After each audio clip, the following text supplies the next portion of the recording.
Hi guys, we're at the United States Botanic Garden in Washington, D.C. Currently in Bartholdi Fountain and Gardens. I'm gonna walk through and explore some of the blooms and growth here in spring happening throughout the garden. You can see we have a riot of color here, planted in tulips mostly, and then you're gonna see some beautiful sprays of yellow flowers on the top of winter kale that is bolting. That's what these flowers here are. Some beautiful flowers on those. But you're going to see beautiful tulips and bright colors here.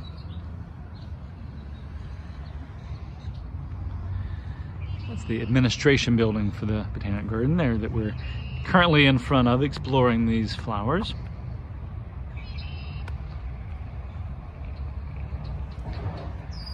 Lots of tulips throughout the garden here. Kind of locate ourselves here. You can see there the Fountain of Light and Water, also called the Bartholdi Fountain, with the conservatory behind. Bartholdi Park was renovated just a few years ago, really following the Sustainable Sites Initiative, which is focusing on how does a landscaping project, including gardens, how can it function as a sustainable site? And this is one of the 10 rain gardens built in now throughout this part of the garden. And what they do is they capture rainwater, slowing it down, allowing it to soak in the ground instead of off into the sewer system. Water that flows across impervious surfaces and stuff typically is just going to run directly into a stormwater system. And in cities like DC, where the predominant system is a overflow system into the river, right, that can definitely be a problem. Here in this area in the mid-Atlantic, stormwater runoff actually is one of the largest sources of pollution in the Chesapeake Bay and other waterways. So rain gardens such as this one are part of the runoff solution, act as bioswales that filter the water through vegetation and soil instead of running it off into the sewer system. Bartholdi Park can actually accept more total rainfall than actually would fall in like 96 or 7% of all rainstorms here in the DC area. So definitely can handle a lot of that rainwater and keep it from going into the system, instead filtering it, putting it back in the ground. We're gonna check out a few of the other blooms here in the garden. Check out those beautiful tulips over there. Look at that. Beautiful red edges on the yellow. I've seen a lot of pollinators buzzing around in sections of the garden. This is a Viburnum, a Birkwood Viburnum. You see here it's a Conway specific variety, but it's been blooming, some really nice blooms on it. There's some different bees and things. Yeah, I hear him buzzing around. Been enjoying the spring blooms here in the park. I think we got some rattlesnake plantain, robin's plantain, sorry, blooming here. You see that? Haven carpet's a variety, but look at those, beautiful. They're in the Asteraceae family, the aster family. Some nice daffodils still blooming, kind of a surprise. And check out this beautiful weeping redbud.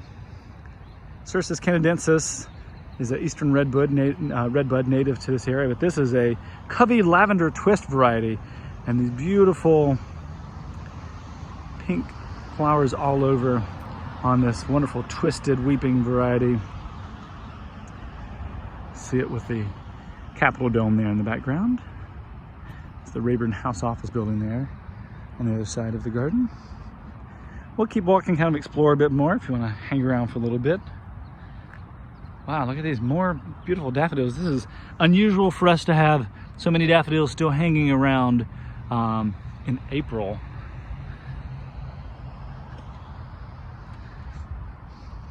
A nice southern magnolia there. If you see the big pods on the tree behind it, that's a Kentucky coffee tree. Some really large pods. We might see some on the ground over there. We'll take a look in a little bit. One of our witch hazels here has been blooming, but it's just kind of finished recently. You can kind of see some of the small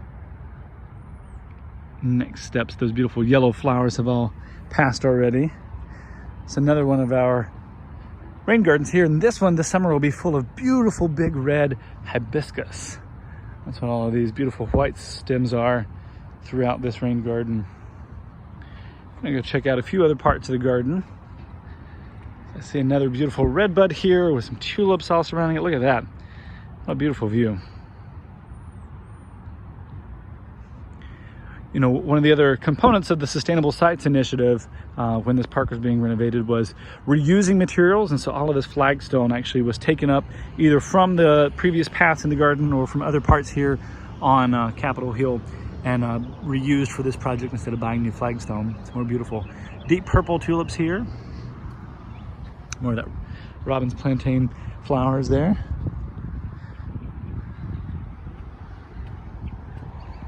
Look at this tulip.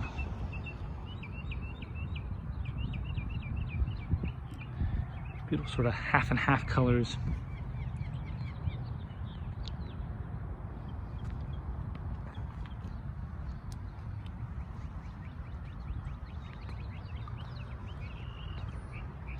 So here's another redbud that we'll check out that is not a weeping variety. This is a more standard tree you can see here. This is a straight species, Cercis canadensis. So, as I said, these are eastern redbuds, native throughout eastern North America.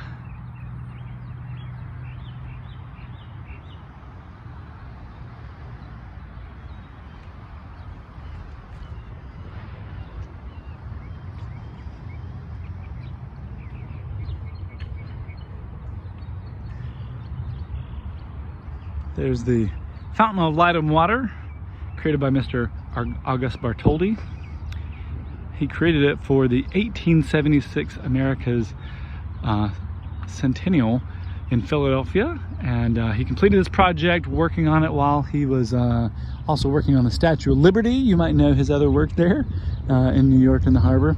This fountain stands 30 feet tall and was lit originally with gas so that it could be lit up at night. And in fact, when it came to the garden in 1877, when Congress purchased it at the end of the centennial, at the recommendation of Mr. Olmsted, we installed it in the garden over on the other side of the old conservatory over in the middle of the mall, and it was a very popular meeting spot in the late 1800s in Washington, D.C.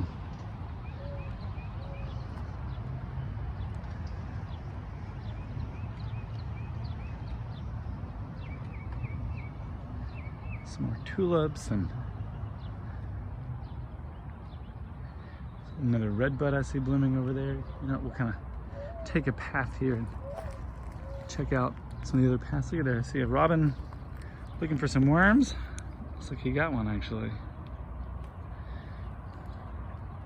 You know, wildlife, plants for wildlife, whether they're food or home resources, or you know what they function as a key part of the elements here in the garden.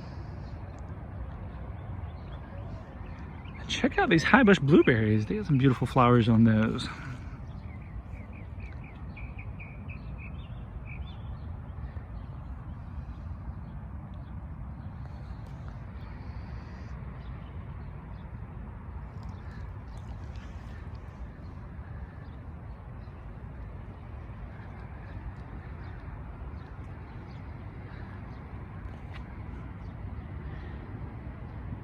This is Carolina cherry laurel, Prunus caroliniana, native to the southeastern United States. Quite a bigger tree here in the section of the garden. Looks like that might be about 15 feet tall or so. Got a huge swath of daffodils here that have just kind of finished blooming recently.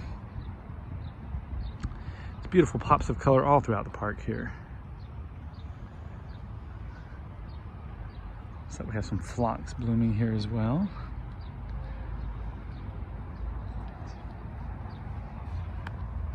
Yeah, so that's a creeping phlox. Beautiful color there, and it's standing a few inches off the ground as opposed to some of the trailing phloxes, which are really close to the ground. Some more beautiful tulips mixed throughout. Look at this, a very different variety than some of the other ones that we've seen recently.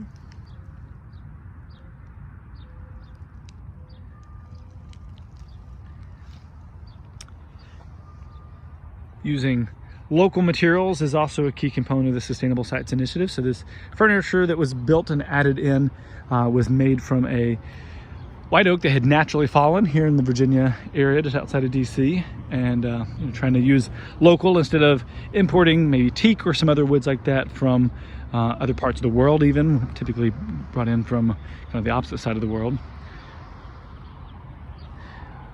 We also added in a water fountain, which is one of the other components, thinking about human health and wellness.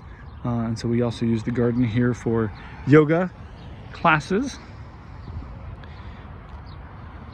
There's also bicycle parking that was added in, and really trying to think of like how can our spaces function for both plants and animals and humans. Oh, looks like we have some double tulips here with lots of extra flowers mixed in. Look at those.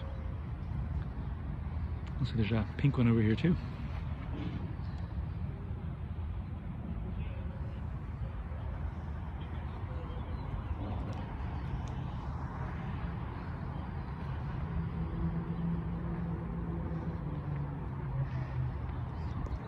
Thinking of plants and native plants is one of the components of Sustainable Sites Initiative. More than about 65 or 70% of the plants throughout the garden are native plants, and really kind of focusing on native plants and the ecosystem services that they share. And also, they need less water additions as opposed to more annuals that might be shared throughout. This is a 9-bark that we see keep popping up here. I'll show you the name on that. Ooh, there we go. Center Glow is the variety, but beautiful deep sort of purple color there on that one. The other one we've been getting questions about are these beautiful new red leaves growing here, and in fact that's called a red tip, Photinia fraseri. It's a cultivated variety, looks like. Gonna check out one or two more things. We've got a kitchen garden added in here, made out of stacked stone that was reused from previous projects at the garden. And the kitchen garden was a new addition also in the Sustainable Sites renovation of this garden, looking at another human service, right? And like how can you use gardens around your house? And you can see we've got some beautiful kale here that's also been left to go to bolt. Check out this beautiful thyme carpet. This is a clear gold variety of common thyme. All sorts of beautiful things here growing in the kitchen garden right now. There's some helichrysum licorice plant, and so we've got something planted there in the onion family. And these are oats actually growing here.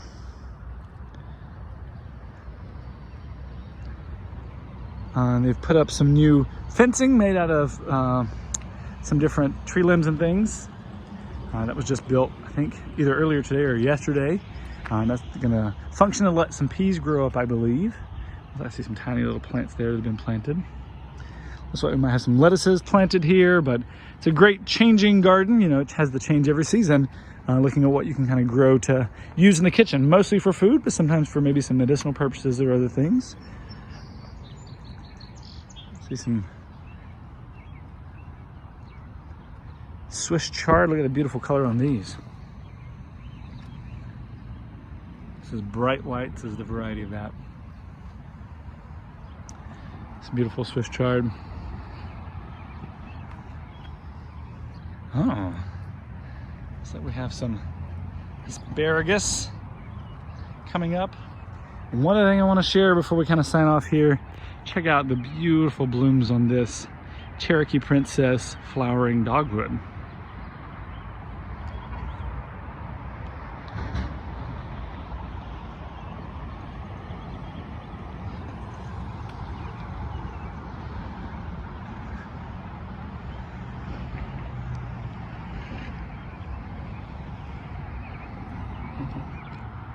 Quick peek at some of the plants throughout this section of the United States Botanic Garden.